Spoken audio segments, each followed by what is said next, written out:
In this video, I'm going to be telling you how I got all 9s in my GCSEs. Well, all 9s and 1 8. There are 5 main points to this video, each of which contributed largely to me getting such good grades at my GCSE exams. The first point is to use your teachers. Yes, I know all your teachers always say that you should use them as a resource as well, right?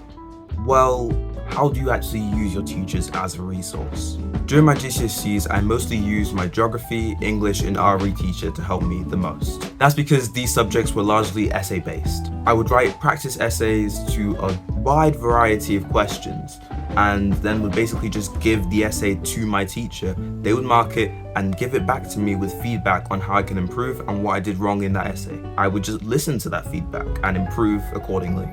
It's this method of continuously giving your teachers essays, getting some back, and then writing more essays and giving them to your teachers that got me from a 6 at the start of the year in RE to a 9. And of course, you can use your teachers in other subjects as well, but those were the main ways I used my teachers to my advantage. Secondly, we have blurting. Blurting is a revision method I always recommend to practically everyone because it's just so universal. It works for most subjects. Basically, blurting is when you take a piece of paper or a notebook and write down everything you know about a certain topic.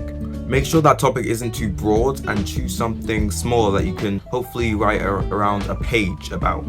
Then in a different color pen, you take your textbook and write down the things that you missed from your blurting. And then it's only those things in the different color pen that you'd revise because those are the things you don't know. The things you've already written down, you clearly don't need to revise them because, well, you already knew them or you wouldn't have written them down. The reason why blurting works so well is because it implements active recall. This will make it much easier to retrieve that information in the future, especially during your exams. Number 3 is making flashcards. Making flashcards of any kind, online or paper, can really boost your memory. If you use the online website Anki or Quizlet, you can implement a thing called spaced repetition. This is where you'll be shown a specific flashcard, you'll do that flashcard, and based on how well you understand the flashcard or understand the contents of the flashcard, you'll be shown the flashcard in the next couple of days or weeks even if you remembered it really well. Spacing out content that you've learned is another, maybe even more effective way than active recall of putting things into your memory and keeping them in your memory. For my sciences, I basically did flashcards every single day starting from year 10. And it got me all 9s with my sciences, and I felt like all the content questions were extremely easy for me to answer because it was just like that. In one of my biology GCSE papers, the first question was an exact replica of a flashcard that I had done multiple times about aspirin. I answered it immediately and just moved on. It can really save time for you in your exams if you can just answer questions like that because you've done them on flashcards multiple times. And since they were spaced, you'll definitely remember them as long as you commit. Now, number 4 is specifically for maths, but it's to use Cobalt Maths 5 a day every single day. Now, I did GCSE maths and GCSE further maths, and luckily Cobalt Maths had one for each of those subjects. I found myself, especially at this period of time, doing my Cobalt Maths 5 a day every single day because it's like your normal 5 a day. Eating them every single day will make you really healthy.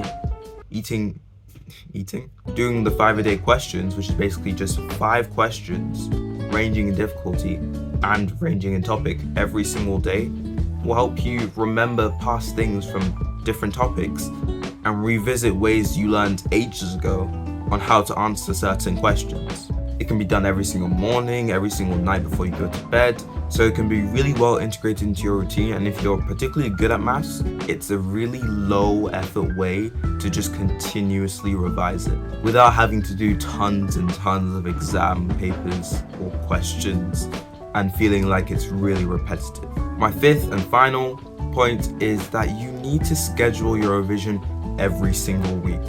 Now, it's different when you come to around 10 weeks before your GCSEs, and that's going to be a whole other video because I made a 10-week revision plan for my GCSEs that documented my revision every single day. But for now, you need a weekly plan that shows you what you're going to do and when. This plan has to be very flexible because obviously you can't predict what's going to happen in the week. So if you miss a slot of revision that you were supposed to do, make up for it some other time and integrate such time into your plan. Maybe do it during a break time you have the next day or some time you allocated to leisure. I always thought to-do lists were the way to go. For some people it does work, but for me, if I don't have a set way my day is going to go, I'm just not going to be able to accomplish all the things that I could be able to accomplish in that day.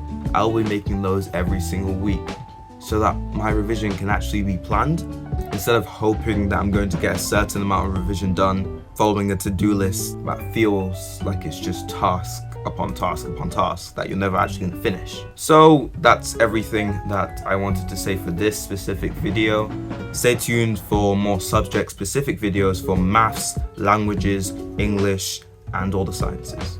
I really hope this video helped you in some way.